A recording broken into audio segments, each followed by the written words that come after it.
Good idea. Play the game before the JJL concert, right? It'll be full of aunties throwing their knickers. That's what we want. Get them into the Stadium Sports Hub. Full house guaranteed. It can't be any more ridiculous than what they're doing now. Welcome back to part 2 of Yahoo Footballing Weekly. We're going local now. We're going Singaporean. We're going World Cup. Yeah. And is this man happy about latest news? See, look at him.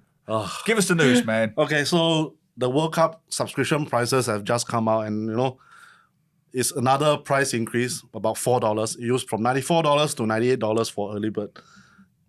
So if you think that $98 is, maybe I can afford it, check out the other prices around the regions. So for Malaysia, it's 59.90 ringgit. 59.90 ringgit. Wow, that's 20 bucks. 20 bucks. Okay, 20 Sing dollars. Okay. For Philippines, not much football culture. It's 1,999 pesos, which is $48. Okay. Half price. In Indonesia, free of charge. Free of charge. Okay. So even in even in the so-called first world, wealthier, football-obsessed nations like England, free. Every game is free on terrestrial television, either ITV or BBC. Yep. They share the matches. Every single World Cup game in England is free. So you know what to do if you want it free, just go to Batam. Just go to Batam or jump on a plane to England. Yeah. What do we think of this? I mean, the reason for the high subscription rate is obviously because we use, obviously the FIFA knows that we are a rich nation. Yep. That's one. That's part of it. That's part of it. Second thing is, if you see the jump over the years, and in the 2006 World Cup, it was just $20. $20.56 if I'm not wrong. Yep, $26. Sorry, $26.20. In 2010, it was $70. Big jump of $50, and then in 2014 it jumps up to 94. So now we are at that 90. So it's almost 90, double. That's almost World double. Cups, yeah. So if you see in 2010, it was when Singtel began their subscription, began their TV service, and and so we have two telcos trying to bid for the World Cup. Yeah. So there was sort of like a bidding war, and obviously everybody bids higher, and higher. And FIFA said, well, you can bid so high. Well, I keep putting up higher too.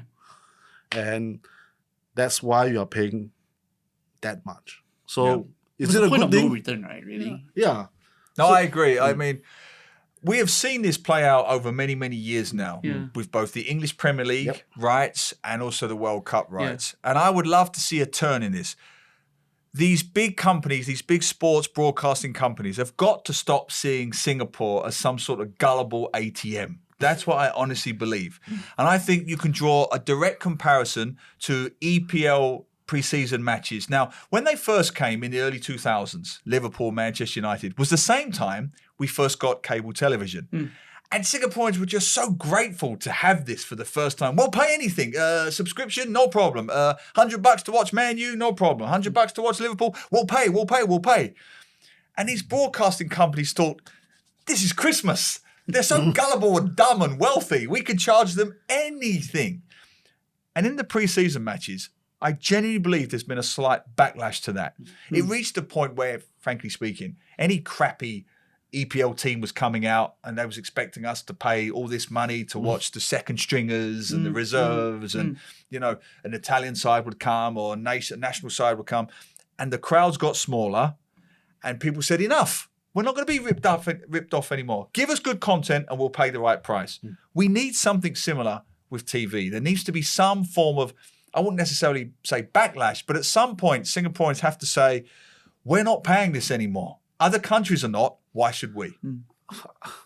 I don't know. How far down the road will we be able to see this?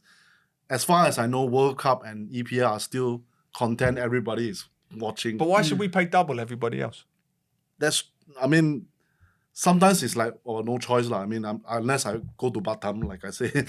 or if I'm staying in Singapore, I don't want to have the trouble of save the trouble of going to Batam or to UK.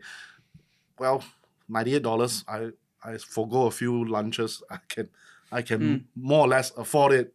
although it's unfair, you feel unfair that, across the causeway is just $20. But sometimes you just pay. I mean, Singaporeans are that gullible and that lazy. No, but I don't think they are. No, I don't think they're that gullible. I think what StarHub did very, very well with the EPL was recognise that viewing habits have changed forever. The old-fashioned cable TV subscription has to adapt. So the way the StarHub packaged the new EPL streaming service, I think has been fantastic. An affordable price. You watch it whenever you want on any of your devices. No one's paying me to say this. I genuinely love it with the highlights packages and everything. Right. That's the way forward. That is a broadcaster recognising that streaming habits have changed. And to your point, although I do agree with you, but we're in the streaming era, and whether we like it or not, and we do not condone this, we're in the illegal Android box era, and we are not condoning this. But I'm just saying, call a spade a spade. Be realistic. If someone thinks something is too expensive, they'll just get the box, or they'll go to Malaysia, or they'll go to Batam, or they'll do this, or they'll find an Indonesian channel, or they'll do something. Yeah. But something has to give here. As a fan, what do you think? Well, I do agree with you. I think if Singapore as a nation wants to send a strong message out to these companies who hold the broadcast rights and say, look, we're not an ATM, you're not going to be able to charge us these prices anymore, then we've got to come together and say, look, we're just gonna have a blackout for one season or for one particular major tournament. The question is, can Singaporeans stomach that? No. Wow. You're going back to the good old... Do you remember, you guys will remember this, people listening will remember, I was living in Toa Payoh, so it had to be around 2003, 2004. You remember when the EPL almost it went to like an hour before kickoff, yeah. and it was a black screen because they were having the same thing. They were having this sort of price war between the seller and the buyer, and our side were not willing to pay that much. And it was the same reason. It's because in previous years, Singapore had overpaid. Exactly. They'd overpaid. Exactly. So I'm not saying Singapore's or the companies are blame-free. Because this goes back to the ridiculously high bidding wars that went on. And as our mutual friend James Wharton has pointed out, it's very hard to make your money back on these things. There's only two ways you can do it. It's from the subscriptions or it's from advertising revenue. Exactly. And you're releasing these prices less than a month before the World Cup. You're not giving much time to bring in your shaving sponsors and your beer sponsors and all the usual suspects 3 weeks before the tournament.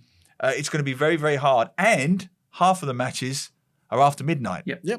So that diminishes your audience. So I still think, I don't think there'll be a blackout because we'll still get our World Cup, whatever happens. But I don't think this is sustainable in the long run. No. Yeah. So... Well, the government can step in. No, actually, that's a good point. Government That's a good point. Oh, come on, we can't be typical Singaporeans. Please help us, government. The nanny state. Please, but help us. there is a case study. There's a case to be studied here. The Malaysian government stepped in. The Indonesian government stepped in. Could the Singapore government step in as well? I could hear the naysayers saying, "Look, taxpayers' money are not meant for football. They don't even support the Singapore Premier League. Exactly. And you're going to find out about what they don't support in a minute. Don't you know anything about your own country? We are the bastion of capitalism. If it pays, it plays. If it doesn't, we won't. I mean, it's all about the money. Correct. But for a nation looking to unleash the raw by 2034, is this something that we could explore, right? Maybe. There's a silver lining there, maybe. Maybe. But this takes us on very nicely to our next topic, which I suspect will disprove everything you've just said. I could be wrong. But it's not often I'm frequently flabbergasted on this show when it comes to local football. But the latest one, Unleash the Raw. This is barely unleashing the whimper. What's going to happen? So we are going to host the AFF Championships, the regional championships. It's a big deal. It's our prestigious event. And what are we doing? So we're gonna host two games in our group matches.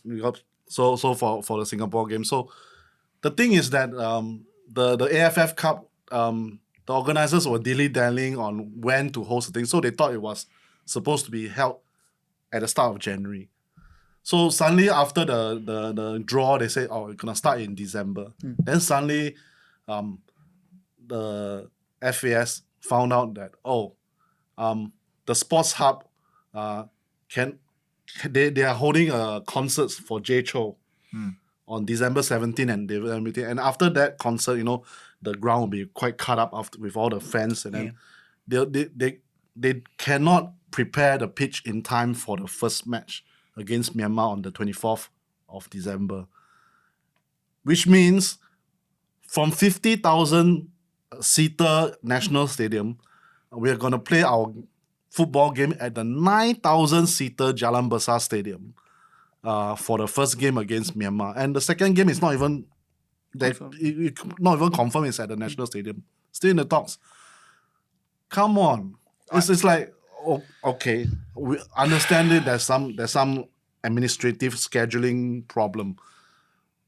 But if you are going to call the national stadium home of the Lions, correct, then they should have the priority. Absolutely. And JHO, I mean, I also understand. I've been in touch with Singapore Sports Hub. They need to do profits, so concerts are the best way for them. Obviously, to but that's do the profits. same with every stadium. Exactly, that's the same with every stadium. And if you want to put Singapore football as the home as the national stadium as a home of Singapore football, then something has to give first. And I don't know. I agree. I could not agree more with everything you've just said. I think it's a very simple hypothesis, if you like. Paint me any picture you like where there's any band in the world who plays at Wembley Stadium ahead of England. It does not happen because England has a football culture. They would be rioting in the streets if Coldplay played at Wembley. I'd write if Coldplay played at Wembley, full stop. But you cannot, in any scenario, give Wembley Stadium to Coldplay, U2, anybody you like, over England. It does not happen. It would not happen. It would never happen. Yeah. And it certainly wouldn't happen if you were hosting a major tournament. I'm just talking about a regular England game. Yep. If you've got a football culture, as Han Keong says, if you've got a football culture and you cannot host in your own country at the home of football, you cannot host a football match at a national stadium. It's like holding a dinner party and then sticking everybody in the garden shed. You can't do it.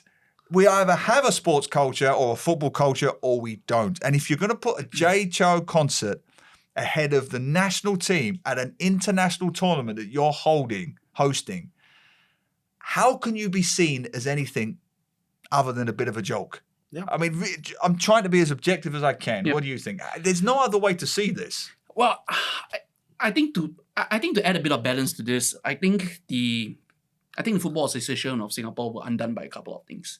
Firstly, by the bungling up of fixtures and the timing of the tournament itself. I mean, there's got to be a reason why they thought that January was going to be the do time. we know which one was booked first? JHO Council was booked way before. Yeah, okay. Correct. So and FAS is based on the premise FAS believe that the AFF Championship is going to be held in January. Exactly. Okay. Exactly. And if that happens, definitely there's some Okay. leeway of time. But the AFF, the ASEAN Football Federation, changed it to push it forward to December. Exactly. And that's when the timing, the gap between the matches and the concert is. Exactly. So I think the wishy-washiness from the AFF didn't help because it's AFF. Yeah, exactly. It's AFF. It's Southeast Asian football at its best. Yeah. So if they had nailed down the dates earlier, there could have been better planning. Yeah. So I got to say, I got to give a little bit of balance and defense to this one. No, I never once, none of us blamed FAS here. I want to make that very clear. Yeah. No one is blaming FAS here. Yeah. The problem in Singapore, as we all know, sitting here, it's all about optics. Armchair warriors don't care about nuance or subtlety or scheduling. It's we're holding an international tournament, but we can't host the Lions at the national stadium. That's the headline. That's the takeaway. That's all they're going to think about. The optics are awful. Exactly. Which is why I think, why don't they arrange their first match, which is their opening match of the things. They're going to play 2 away matches and 2 home matches for the group game. Have the first match away lah. So you can play maybe in away. I forgot where they're going to play away. Maybe in Malaysia, Bukit Jalil. Yes. Play there first. I think that will give enough time for them to come back and prepare the pitch for the second or the third game, which is at home. They could. And on that point, I mean, how hard is it to prepare the pitch anyway? I don't want to get into that. I mean, They do halftime shows on the pitch. I mean, they had Robbie Williams playing at the Aussie Rules Grand Final. He took over the whole pitch and they orchestrated that and organised it in 20 minutes flat. So they played the first half, cleared off, then they brought on a whole concert for 20 minutes, got off, and they do it at the Super Bowl, and they do. We can't even between 1 or 2 days. I'm not sure. Anybody from Sports Hub, you're okay, better tell Anyone, us. yes. Anyone in the stadium management. How you manage the grass and everything. It's a very strange thing. The grass doesn't seem to grow as well within the Sports Hub. It's a phenomenon. Like because it's the roofs, the dome on it. Why can't we just make JHL the halftime show? Right? Just play the AFL bloody match. Play it. Get him on for half an hour. Play the football game first. And then we will have a full house for sure. Right, full house. I mean, good idea. Right? Good idea. Play the game before the JHL concert, right? It'll be full of aunties throwing their knickers. That's what we want. Get them into the Stadium Sports Hub. Full house guaranteed. It can't be any more ridiculous than what they're doing now. That's true.